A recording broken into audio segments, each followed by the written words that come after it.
BA part third के सभी विद्यार्थियों का हार्दिक स्वागत है, अभिनंदन है। आज हम बीए पार्ट थर्ड के अंदर नीति शतकम है उसका हम अध्ययन करेंगे।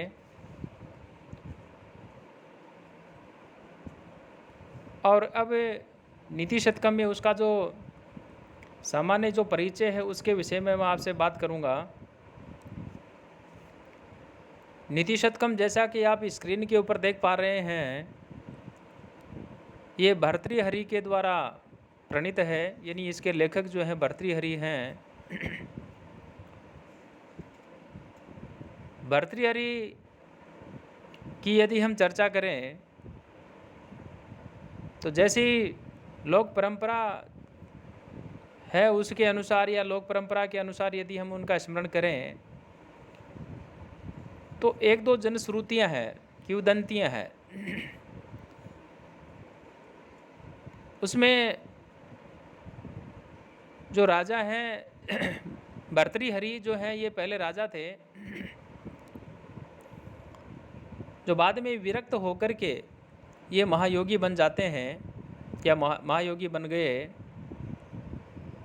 और इस प्रकार से इन्होंने जो है तीन जो रचनाएं हैं, तीन जो इनकी काव्य हैं, तीन जो इनके काव्य ग्रंथ हैं, ये इनके उपलब्ध होते हैं। इनमें एक श्रृंगार शतक है, एक नीति शतक है, एक वैराग्य शतक है। हमारे पाठ्यक्रम के अंदर जो है नीति शतकम जो है ये निर्धारित है। नीति शतकम एक मुक्तक काव्य है, यानी किसी भी पद्य का किसी दूसरे पद्य से कोई संबंध नहीं है। तो इस प्रकार से ये जो काव्य है, ये जो नीति शतकम है, और काव्य की यदि हम चर्चा करें तो काव्य की दृष्टि से नीति शतकम जो है ये मुक्त काव्य है। और इस पुस्तक के अंदर लोक व्यवहार के लिए जो उपयोगी नीतियां हैं उनके विषय में कहा गया है। और मुक्त काव्य जो है यानी ये जो नीति शतकम है, इसका प्रत्येक पद्य जो है अपने आप में पूर्ण है। इसमें कोई जो है कथा सूत्र नहीं होता है, फिर भी नीति शतकम में जो है मूर्ख निंदा, विद्या प्रशंसा, स्वाभिमान प्रशंसा, धन का महत्व, दुर्जन निंदा, सज्जन परिभाषा, परोपकार पद्धति, धैर्य प्रशंसा, दैव प्रशंसा, कर्म प्रशंसा से संबंधित जो पद्य हैं वो इनके अंदर हैं। और इन पद्यों की जो भाषा है वह पर्याप्त सरल है, प्रसाद गुण से युक्त है। और इसमें रूपक, उपमा, दृष्टांत तथा अनुप्रास जो अलंकार हैं उनका स्वाभाविक जो प्रयोग है वह इसमें किया गया है। शार्दुल विक्रीडित है, मालिनी जो है, शिखरणी है, वसंत तिलका है, ये कवि के जो है प्रिय छंद रहे हैं। द्रुत विलंबित उपजाति आर्य जैसे जो छंद हैं ये अपेक्षाकृत छोटे छंदों के प्रयोग जो हैं वो भी जो कवि है इन्होंने यहाँ पर जो इनका प्रयोग किया है। तो प्यारे बच्चों, इस प्रकार से यदि हम काव्य की बात करें, काव्य दृष्टि से यदि हम बात करें तो इसके अंदर जो है यहाँ मूर्ख पद्धति, विद्वत पद्धति, जो मान शौर्य आदि है, इन नामों से जो है इनको कहा गया है, पहचाना गया है। अब कुछ परिचय जो है, जैसे मान लो मूर्ख पद्धति है तो इसके अंदर किसका वर्णन आएगा या क्या इसके अंदर आएगा। इसमें वास्तव में क्या होता है कि जो अल्प ज्ञान है उस अल्प ज्ञान से स्वयं जो व्यक्ति होता है वह अपने आप को सर्वज्ञ जो है वह मानने लग जाता है, समझने लग जाता है। और मूर्ख व्यक्ति किसी हितैषी जो व्यक्ति होता है उसकी बात को भी वह नहीं सुनता है, चाहे वह बालू में तेल निकालना या मृग तृष्णा में जल पाना जैसी असंभव कार्य भी हो जाएं, परंतु ऐसा जो दुराग्रही जो मूर्ख व्यक्ति है उसको समझा पाना या उसको नहीं समझाया जा सकता। जो सूक्ति वचन है, उन सूक्ति वचनों से हठी मूर्ख जो है उसको प्रतिबोधित करना ही यहाँ जो है एक तरह से हम ये कह सकते हैं कि हाथी को जो है मृणाल जो तंतु है यानी कमल नाल जो होता है उनसे बांधना, और शीर्ष जो एक पुष्प होता है बहुत ही सॉफ्ट होता है उससे हीरे इत्यादि जो है उनको बींधना यानी काटना जैसा जो असंभव कार्य है, और कभी एक मधु बिंदु जो है उसे समुद्र को जो है मीठा बनाया जा सकता है, यानी कभी भी नहीं।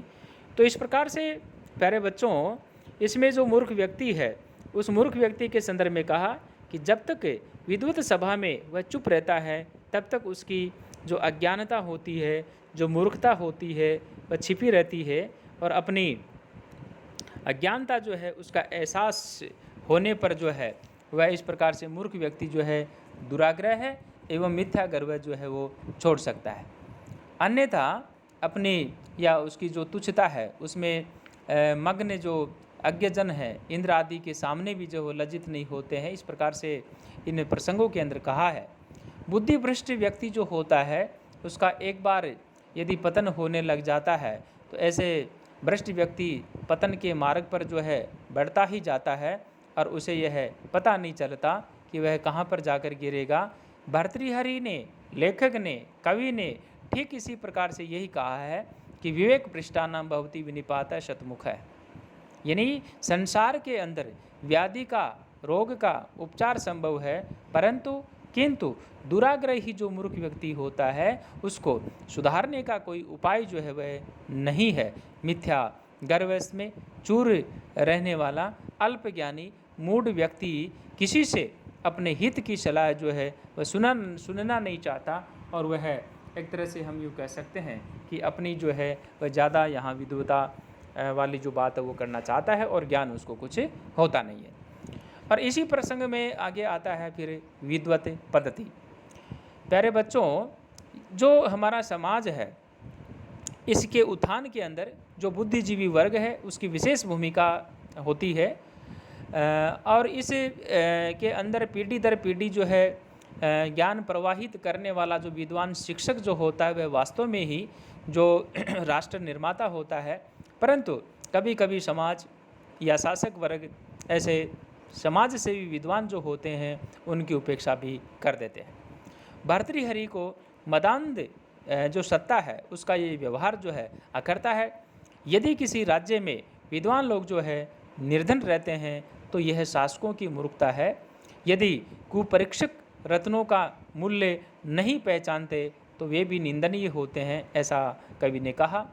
विद्वान लोग जो है उनको धन जो होता है उसके लालच में कभी भी नहीं फंसाया जा सकता। विद्वान लोग जो है धन को महत्व कभी भी नहीं देते, और यहाँ ये जो विद्वान है कभी भी अपना अपमान जो है उनको सहन नहीं करते हैं। और शासक जो वर्ग है उनको भी ये कहा गया है, उनका ये कर्तव्य भी बनता है कि वो कभी भी विद्वानों का अपमान न करें।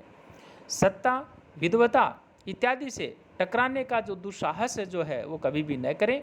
शासक जो है वह कुपित होकर भी स्वाभिमान बुद्धिजीवियों को जो है वह नहीं झुका सकता। हंस जो होता है वह दूध का दूध, पानी का पानी, यानी एक उनकी कला है। नीर क्षीर जिसको हम कहते हैं वह विधाता को भी जो है वह नहीं, विधाता जो है वह भी उनकी कला जो है वह उसको नहीं छीन सकता। भर्तृहरि भौतिक आभूषणों के बजाय जो शिष्ट वाणी रूपी आभूषण है उनके ऊपर वो ज़्यादा बल देते हैं, अर्थात जो शिष्ट रूपी आभूषण है उनको वो प्रशंसनीय मानते हैं।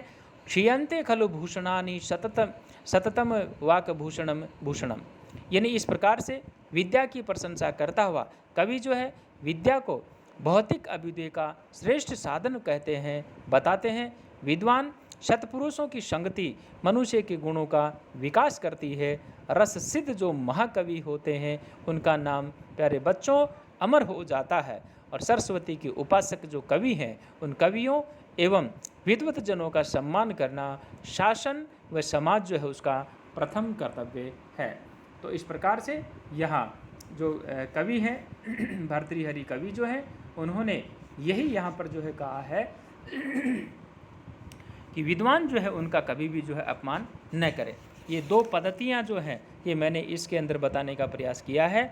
अब आगे इसके अंदर जो है 8 जो पद्धतियाँ और बची हैं उनका भी हम समय समय पर, जब भी हम अगला प्रकरण जो है उसका हम प्रारंभ करेंगे उससे पहले प्यारे बच्चों मैं आप लोगों तक जो है पहुंचाने का प्रयास करूंगा। सभी विद्यार्थियों का बहुत बहुत आभार। एक बात मैं सभी से कहना चाहूँगा कि जब भी आपको समय मिले आप जो है आप ये वीडियो जो है अवश्य देखें, क्योंकि अब आप BA पार्ट 3 में प्रवेश कर चुके हैं और इस वर्ष जो है आपकी परीक्षा जो है वो 100% होनी है, भले ही कोरोना कितना ही लंबा चले, क्योंकि बिना BA पार्ट 3 की एग्ज़ाम करवाए हुए आपको डिग्री जो हो प्राप्त नहीं होगी। इसलिए सभी विद्यार्थी जो है इस वीडियो को देखते रहें, सुनते रहें। यदि कोई बात आपके समझ में नहीं आती है तो जो हम पद्यों की चर्चा करेंगे वहाँ मैं आपसे बात कर लूँगा, वहाँ हम दोबारा इनको देख लेंगे। और अपना जो चैनल है उसको सब्सक्राइब अवश्य करें। धन्यवाद।